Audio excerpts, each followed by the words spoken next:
Surface parameters can be used to determine pressures, forces, heat flux, and other variables on any face within the model. For this type of analysis, you might want to calculate the average static pressure drop from the inlet to the outlets. Let's take a look at how this is done.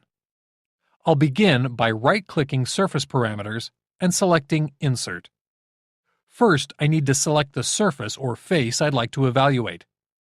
I'll split the Property Manager and select the inlet.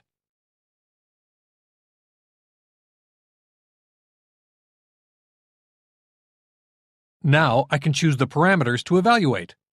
I'll choose All and click Evaluate.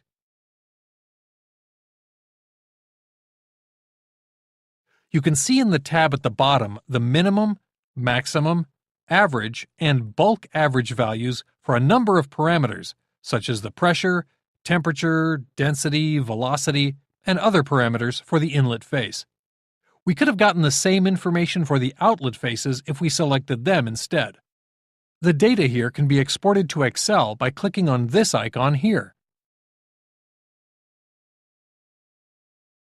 This completes our study of this basic pipe model. This was a very simple internal flow analysis and was meant to provide insight into how flow behaves and is used. At this point, you should be able to set up a study using the Flow Simulation Wizard, create boundary conditions, add engineering goals to the analysis, run the study, and view the results. However, this is also just a small sampling of the tools that Flow has to offer.